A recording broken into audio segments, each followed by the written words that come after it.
여러분 안녕하십니까? 12월 10일 사사건건입니다. 정치대담으로 바로 시작하겠습니다. 권지웅 민주당 청년선대위원장, 천하람 국민의힘 전남 순천갑 당협위원장 두 사람과 함께하겠습니다. 자, 어서 오십시오. 반갑습니다. 네, 안녕하십니까. 청년 정치인 두 분 모시니까 항상 활기찬 느낌이에요. 자, 먼저 영상 하나 보고 시작할까요? 대장동 의혹과 관련해서 뇌물 혐의로 구속영장이 청구됐었죠. 유한기 씨, 오늘 새벽에 숨진 채 발견됐습니다. 관련 발언 듣고 시작하겠습니다. 안타까운 일이고요. 어쨌든 뭐 명복을 빕니다. 근데 수사라고 하는 게 성역 없이 필요한 부분을 다 했으면 좋겠는데 진짜 큰 혐의점들은 다 놔두고 자꾸 주변만 이렇게 문제 삼다가 이런 사고가 난 게 아닌가 하는 아쉬움이 있습니다. 저는 뭐 특검이든 뭐 국정조사든 다 가려봤으면 좋겠다는 게 제 생각입니다. 자꾸 수사를 통해서 정말로 몸통은 그대로 놔두고 수천억의 돈이 어디로 갔는지 그걸 왜 제대로 조사를 안 하냐. 왜 엉뚱한 데를 자꾸 건드려서 이런 참혹한 결과를 만들어내냐 하는 아쉬움이 있습니다. 네, 대장동 의혹이 한참 뜨거웠을 때 거의 한 달을 특검 이야기를 그렇죠. 매일매일 했어요. 정말 이 자리에서. 그러다가 한동안은 지금 안 하고 있었는데 오늘 이제 사건이 있었고 다시 한번 특검이 좀 올라왔습니다. 근데 오늘 이재명 후보는 국정조사도 처음으로 언급한 것 같네요. 네. 특검이든 국정조사든 다 가려봤으면 좋겠다. 논의가 앞으로 어떻게 흘러갈 걸로 좀 봐야 되겠습니까? 네, 지금 각 당 모두 앞에서는 특검을 받자 하면서 이제 실무적인 협상을 시간을 끌고 있는데요. 이제는 국민들께서 의구심이 뭐 하늘을 찌를 정도이기 때문에 조금 더 속도가 나지 않을까 저희는 기대를 하고 있고요. 방금도 이재명 후보께서도 말씀하셨지만 각 당마다 몸통이라고 생각하는 게 조금씩 다른 것 같습니다. 그러니까 뭐 저희 입장에서도 50억 클럽에 대한 뭐 수사도 당연히 열심히 해야 되는 것이고요. 그다음에 이 황무성 사장을 몰아내려고 했던 그리고 그 이후에 어떤 대장동 그 패거리들이 자기들이 원하는 대로 사건을 끌고 가려고 했던 부분에 대해서도 배임과 직권남용 부분 이 부분도 잘 수사가 돼야 된다라는 생각을 가지고 있습니다. 네, 그러니까요. 표현이 똑같은데 담고 있는 뜻이 달라서 항상 문제. 네, 네. 저도 이 부분에 있어서는 동의하는 바입니다. 천하람 위원장님 말씀하신 대로 어쨌든 국민들 입장에서는 이것이 의혹이 있는 채로 두게 되면 계속 어떤 문제의 자잘못을 따지지도 못한 채로 이게 넘어가는 것이잖아요. 그래서 그걸 원치 않을 거기 때문에 최대한 이것이 밝혀지길 바라실 테고 저희도 거기에 협조해야 된다고 생각하고요. 근데 그 전에 이제 특검 주장을 저희가 좀 받지 않았던 거 이미 수사가 진행되고 있었는데 계속 특검 이야기만 하니까 그것이 정치적 주장이 아니냐라는 것이었는데 어쨌든 이제 양 후보가 다 동의를 한 만큼 저는 빨리 속도를 내면 좋겠다 싶습니다. 이게 저도 또 변호사니까 주변에 검사하는 친구들도 있지 않습니까? 이런 거 굉장히 부담스러워요.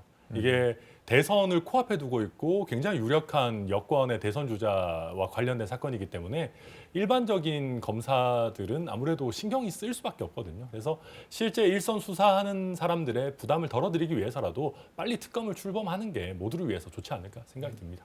근데 이게 항상 디테일이 문제라서 상설특검법이 이미 만들어져 있으니까 그걸로 그냥 갈 거냐, 별도로 야당에서 제출해 놓은 특검 법안을 처리할 거냐, 이것도 계속 지금 의견 차이가 있어요. 그렇죠. 어쨌든 근데 그 어떤 방식으로 하든 어디까지 수사할 거냐 이런 것들을 다 정해야 되잖아요. 근데 그거 자체가 좀 쉽지는 않아 보입니다. 네.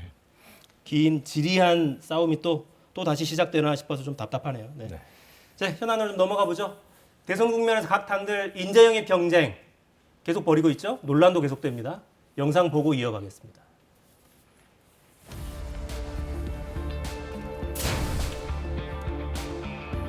저는 오늘 국민의힘 공동선대위원장직을 내려놓습니다. 작성 당시 상황과 이유와 관계없이 과거에 제가 작성했던 거친 문장으로 인해 상처 입으셨을 모든 분들께 진심으로 사과드립니다.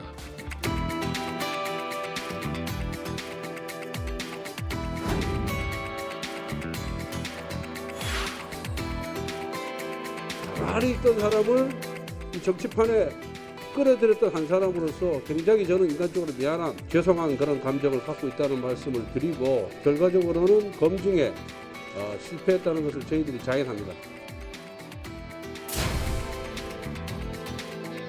당장 지금 공직 후보자도 아니고 국회의원 출마할 사람도 아닌데 10년 전 이혼한 사실을 가지고 이렇게까지 가족이나 개인사를 공격해야 될 사안인지 국민들께서 판단해 주시기 바라겠습니다.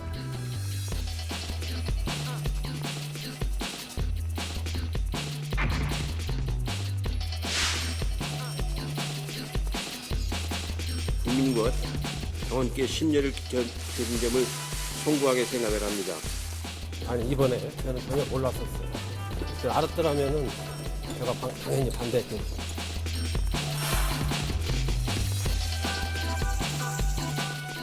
네, 저희가 지난 총선 때도 양당 지도부가 사과하는 장면을 굳이 보여드렸어요. 그러니까 이번 대선 때 처음 벌어지는 일이 아니라는 얘기죠. 선거 때만 되면 외부에서 인재들을 글쎄요 빨아들이는 건 어찌 보면 당연할 수도 있고요. 그러니까 외연을 확대하고 중도에 호소하고 전통적인 지지층이 아니었던 분들에게도 호소하기 위해서 당연할 수도 있는데 꼭 문제가 생깁니다.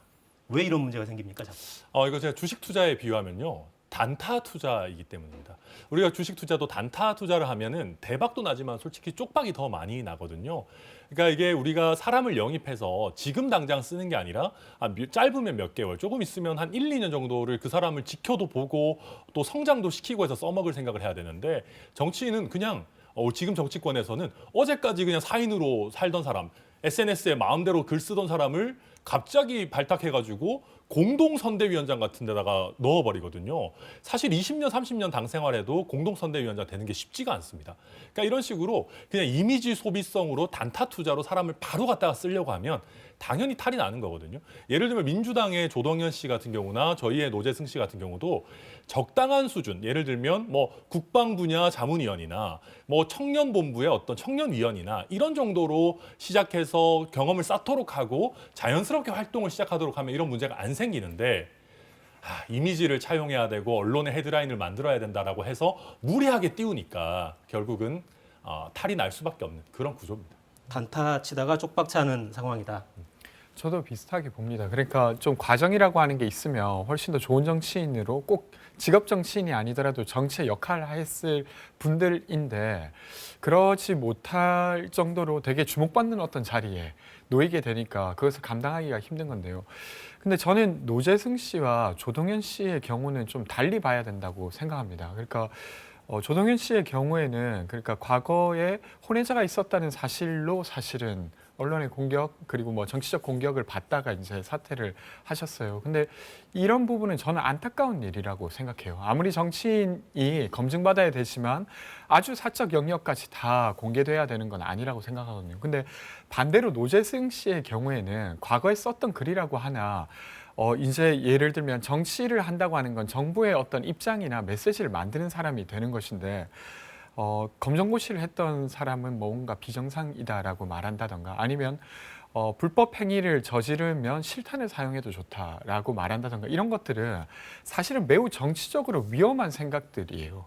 그래서 이 노재승 씨가 사실 사퇴할 때 표현이 거칠다고 스스로 말씀하셨지만 이건 표현이 거쳤던 문제가 아니라 생각이 아주 위험했던 것이죠. 그래서 이런 부분은 좀 달리 봐야 된다고 생각하고 저는 좀 안타까웠던 게 저는 이 사람을 픽한 사람이 누구인지도 되게 궁금할 만큼 되게 위험한 사람을 픽했다고 생각하고 어제 오전까지도 끝까지 이 사람을 지키겠다고 사실은 지도부에서 이야기를 했잖아요. 그래서 이런 것들이 지금 국민의힘이 청년들을 어떻게 보고 있는가 이런 것들을 좀 간접적으로 보여주는 게 아닌가 하는 생각도 듭니다. 저도 좀 빨리 결단을 내렸어야지라는 생각이 들고요. 그리고 영입하는 과정에서 저도 굉장히 말씀 동의하는 게 SNS는 공개돼 있는 거잖아요. 아니 그 사람 SNS는 도대체 왜 체크를 안 하고 데리고 오는 건지 좀 이해하기가 어려웠었고요.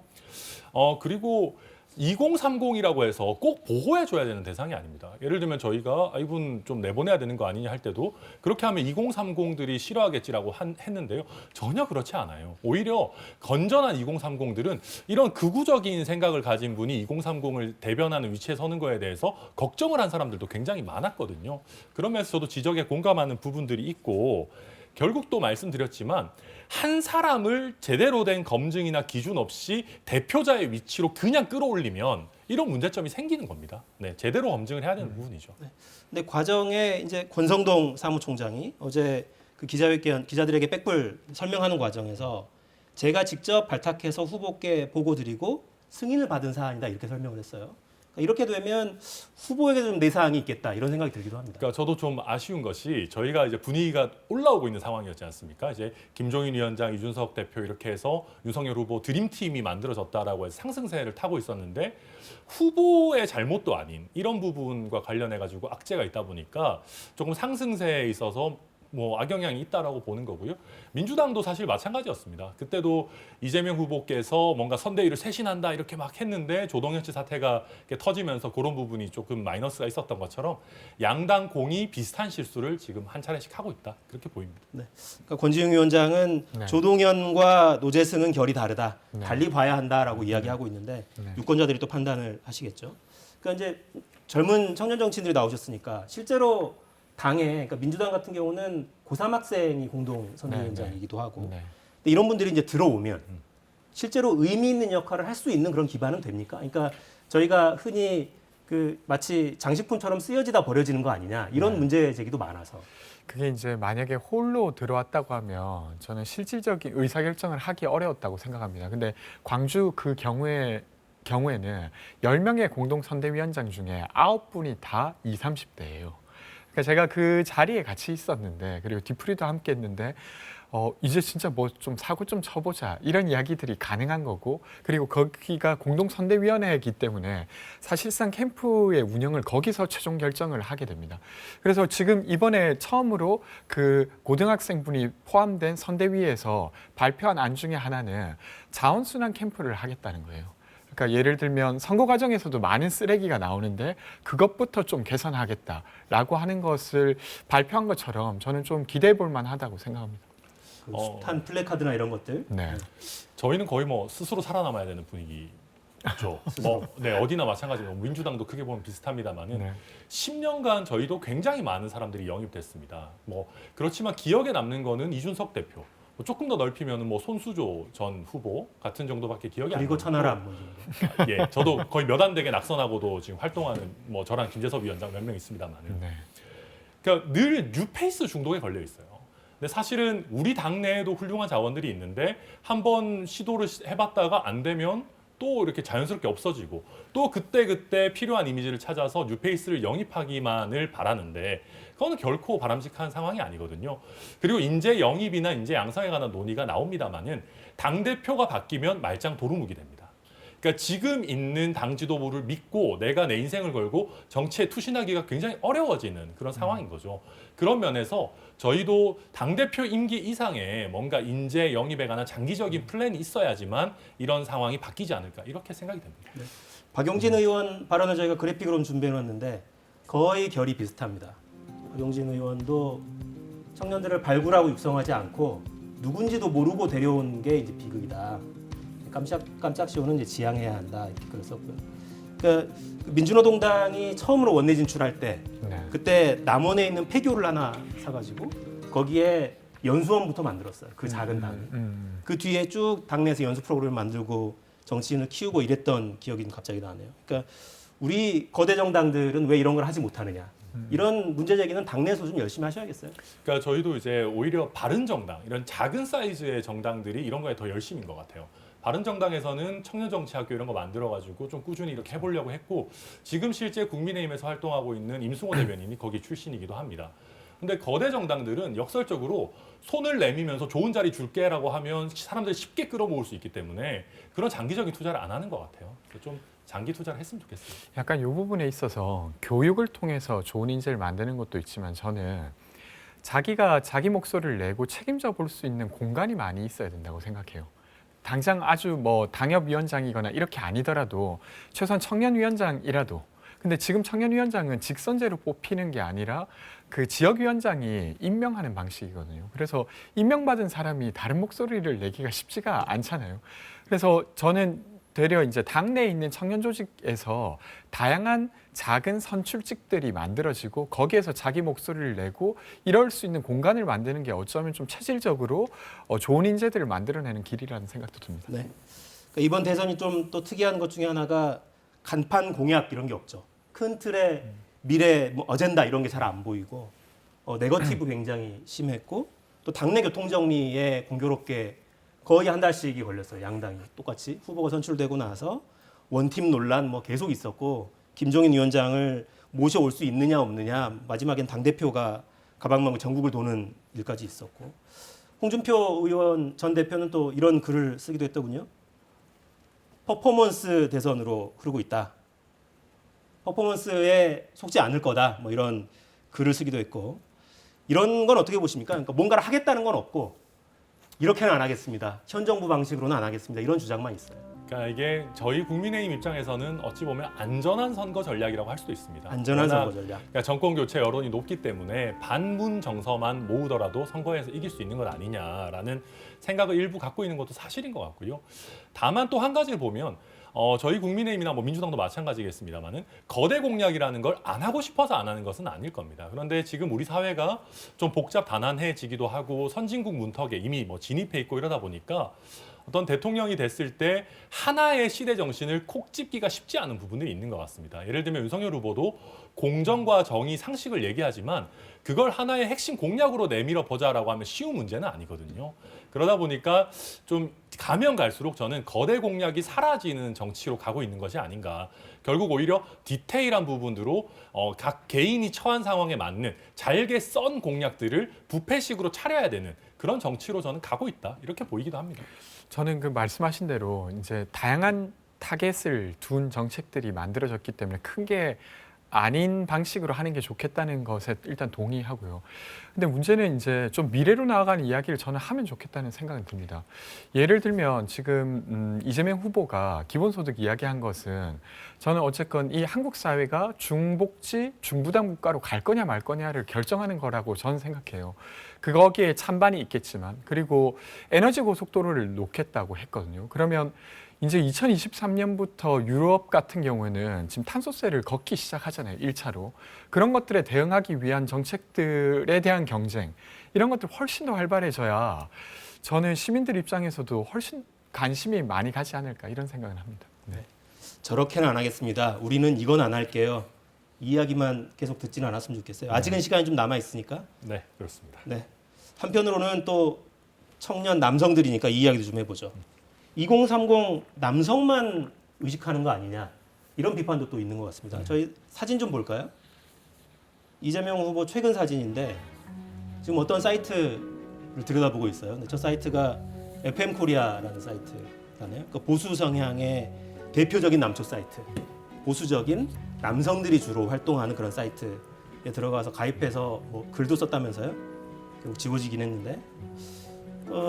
어떻습니까? 그러니까 2030 남성 중에서도 극히 일부 좀 극단적인 어떤 성향을 가진 이쪽 사람들에게만 집중하는 거 아니냐, 과대대표되는 거 아니냐 이런 문제 제기는 어떻게 보세요? 글쎄요. 저는 뭐 여러 커뮤니티 사이트들 둘러다니면서 이렇게 여론을 봅니다만은 꼭 그렇지만은 않습니다. 그러니까 이게 예를 들면 저희 4.7 재보궐에서 출구조사 기준으로 20대 남성의 70% 이상의 지지를 받았다라고 나와 있는데 그렇다라고 하면 이게 뭐 소수의 남성들이냐라고 하는 부분도 뭐 꼭 소수에 한정되는 거냐라는 부분도 있는 거거든요. 그리고 요즘 제가 20대들이 참 대단하다고 생각하는 게 저희는 보면 주로 SNS를 내가 가지고 있는 생각을 표현하는 걸로 씁니다.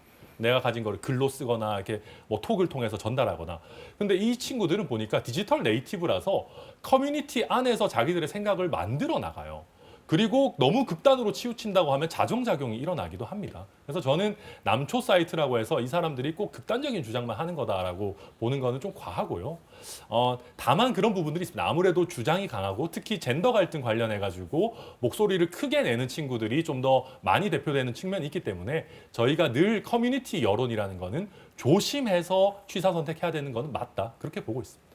그러니까 뭐 지금 딱 FM 코리아라고 하는 여기만 간다면 저는 문제가 당연히 될 거라고 생각합니다. 근데 거의 뭐 하루에 하나씩 청년들을 여러 집단을 만나고 있어요. 예를 들면 지난주 화요일 같은 경우는 무주택자 중에서 청약 관련한 이야기를 청년들이랑 이야기하기도 하고 뭐 이런 방식으로 계속 이야기하고 있기 때문에 그 중에서 한 곳을 가는 건 괜찮다고 생각하고요. 근데 다만 저는 계속 이게 이제 20대를 남성과 여성으로 나누어서 이들의 의견이 마치 다르다는 전제하에서 계속 이야기를 듣고 반영해 가는 것은 적절하다고 생각하지는 않습니다.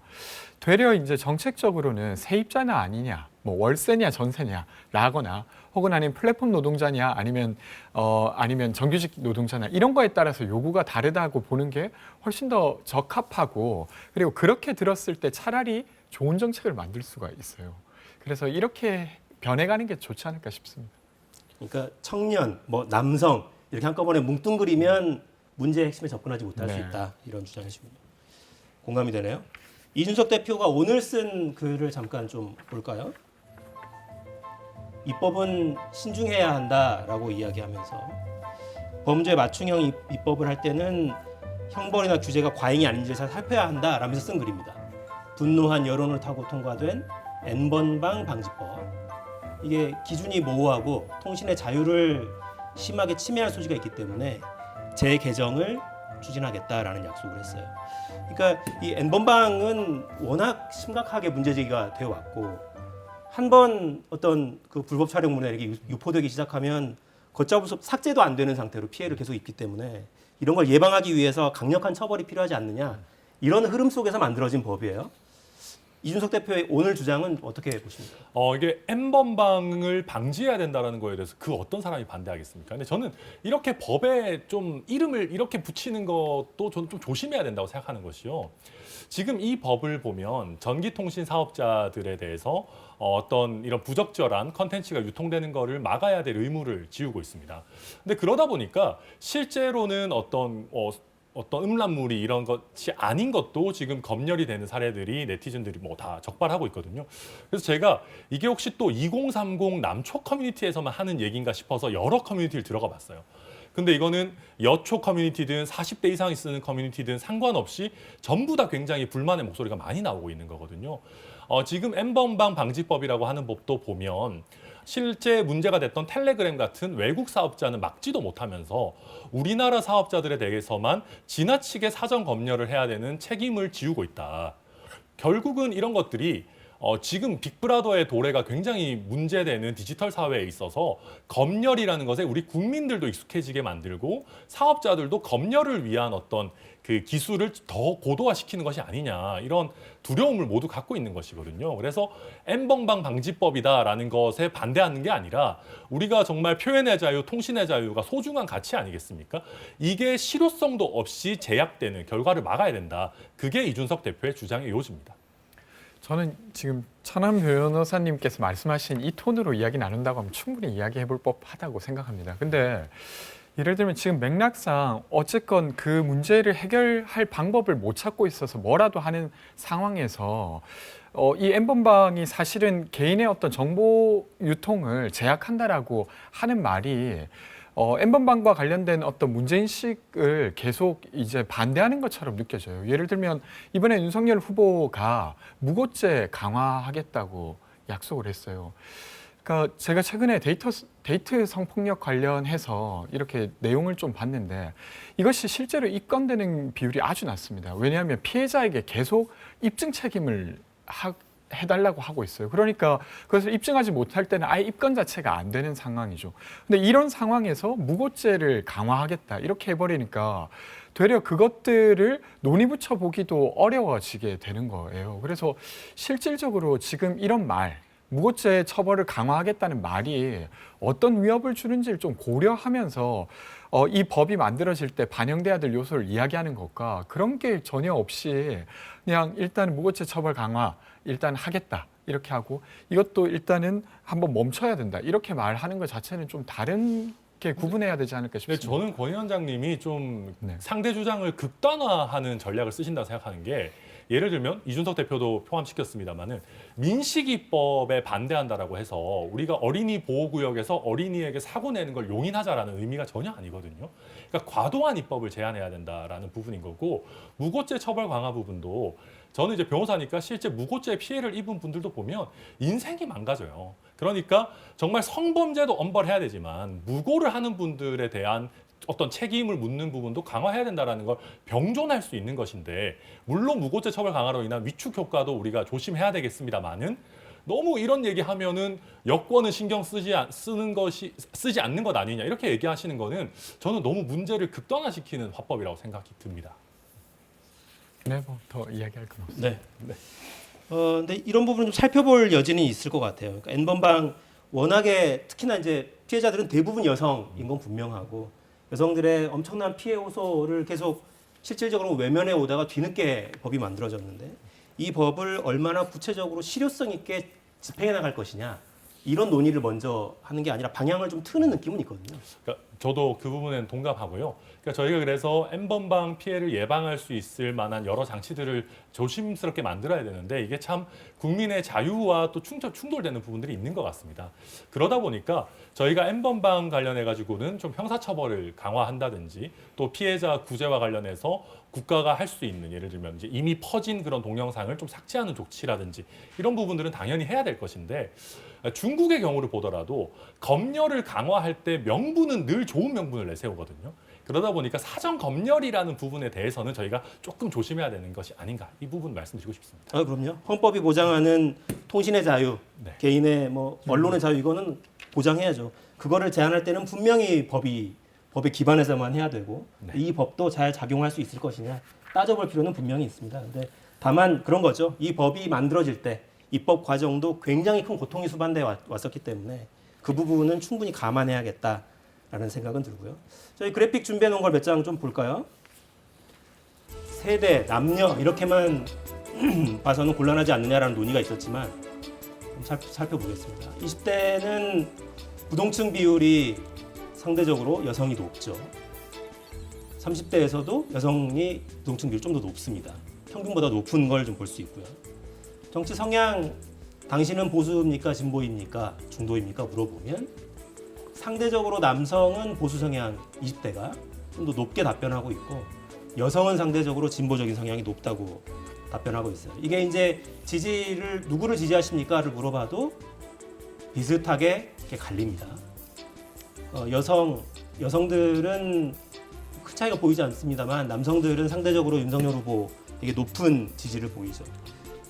민주당 입장에서는 이게 좀 더 부담일 수 있을 것 같아요. 그렇죠. 여성들의 지지, 그러니까 구체적인 어떤 요구를 해소할 수 있어야, 네. 그러니까 효능감을 느껴야 지지를 하는 거잖아요, 사실. 네, 네. 어떤 부분을 좀 준비하고 계십니까? 저는 이제 정책적으로 준비해야 될 것도 있지만 조금 더 중요한 건 태도인 것 같아요. 태도. 그래서 예를 들면 끝까지 그 사람의 시민들의 이야기를 경청하겠다. 아무리 약자의 위치에 있어도 그 사람의 이야기를 듣겠다. 이런 태도에 따라서 특히나 여성분들이 조금 더 민감하게 거기에 반응하시는 것 같은데요. 그런 부분에 있어서 후보님이 해야 될 역할도 있고 뭐 저 같은 사람들이 좀 보완해야 될 것도 있지 않을까 싶습니다. 태도가 더 중요할 수 네. 있다. 저도 제가 20대 여성이어도 누구를 찍을까 굉장히 고민될 것 같습니다. 이게 저희 입장에서 다행인 것은 만약에 민주당 후보가 이낙연 후보셨다면 20대, 30대 여성표를 조금 더 많이 흡수하시지 않았을까 싶은데 이재명 후보는 약간 이제 욕설 논란이라든지 사생활 논란 이런 게 있다 보니까 조금 어려운 부분이 있으시지 않을까 생각이 들고요. 저희 후보도 물론 약간 좀 가부장스러운 느낌이 있죠. 그러다 보니까 여성들이 안 좋아하는 이미지를 갖고 있는 것도 사실입니다. 그래서 저도 지금 상황에서 이미지를 완전히 바꾸는 것은 두 후보 모두 쉽지 않은 부분이기 때문에 그나마 진실되게 다가서고 그냥 전체적으로 정치를 잘해서 그나마 20, 30대 여성에게도 호응을 받아야겠다라고 생각을 해야지 여기서 또 무리하게 20대, 30대 여성을 타겟팅해서 뭐 잡아야겠다라고 하면 저는 오히려 더 악수를 둘 위험성도 있다. 그렇게 예상이 됩니다. 알겠습니다. 자, 정책 현안 이야기를 좀 해볼까요?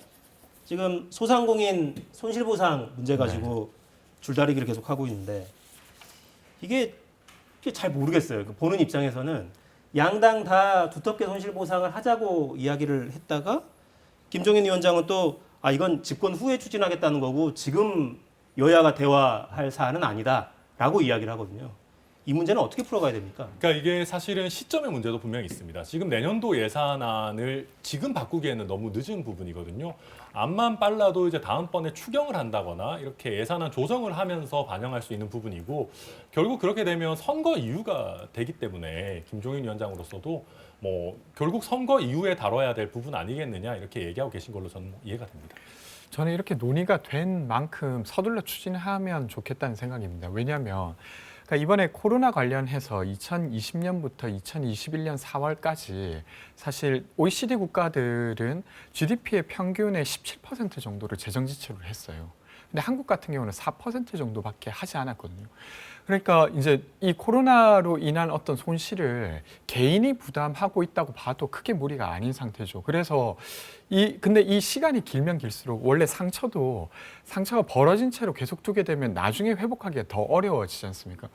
그래서 다만 6개월이라도, 다만 4개월이라도 이걸 당길 수 있다고 하면, 게다가 양당 후보가 지금 합의를 하고 있다고 하면 충분히 가능한 일이기 때문에 저는 선거 전이라도 할 수 있는 방법으로는 최대한 해야 된다, 이런 생각입니다. 근데 저도 사실 권지우 위원장님 말씀에 좀 동의하는 게요.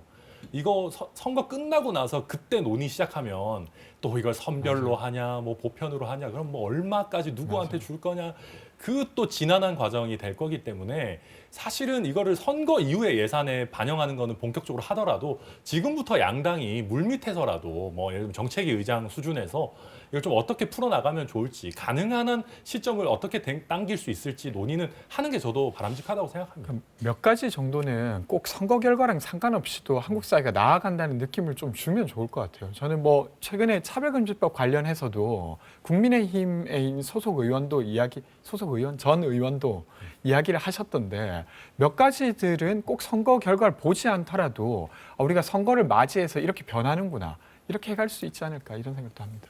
그러니까 정당이라는 게 결국 선거를 통해서 권력을 획득하는 게 목적인 네. 집단이긴 한데, 그건 알겠는데 일단 우리가 집권한 다음에 논의를 시작할게, 이거는 좀 민생의 고통을 보고 있으면서도 이렇게 말할 수 있을까라는 생각이 들긴 해요. 네, 맞습니다. 물론 아무리 그 예산안 시즌이 지나갔다고는 해도 말씀하신 것처럼 사실 우리가 최고 수준의 뭐 방역을 했다, 뭐 이런 얘기들을 하고 여러 자화자찬을 합니다만은 그 이면에는 그 어떤 짐을 전부 자영업자분들한테 떠넘긴 부분들이 있거든요. 손실 보상도 솔직히 제대로 안 하고 소급 적용도 안 하고 막 넘어갔지 않습니까? 그래서 그런 부분들은 여야 공이 바로잡을 부분들이 분명히 있기 때문에 저도 좀 성숙한 논의를 하루빨리 하는 게 필요하다고 봅니다. 네, 마지막으로 이 질문에 대한 답변만 짧게 듣고 시간이 다 됐네요. 마무리를 해야겠습니다.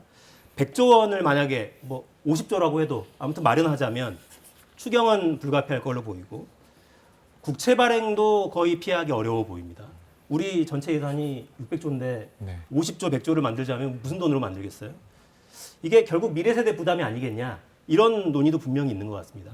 청년이시니까 이 문제는 어떻게 보시는지 듣겠습니다. 저는 분명히 부담이 되는 부분이죠. 근데 저도 어렸을 때 생각해 보면 IMF라고 하는 걸 겪었는데, 그것이 그 상처가 되게 오랫동안 많은 사람들을 괴롭혔던 것 같아요.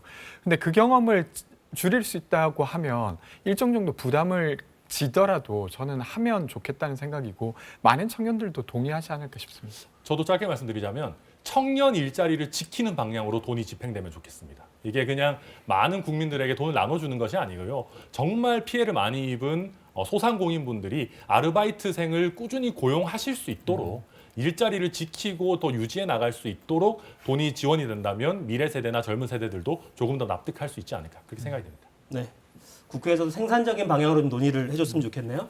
지금까지 천하람 순천갑 당협위원장, 권지웅 청년선대위원장과 함께했습니다. 두 분 고맙습니다. 고맙습니다. 네, 감사합니다.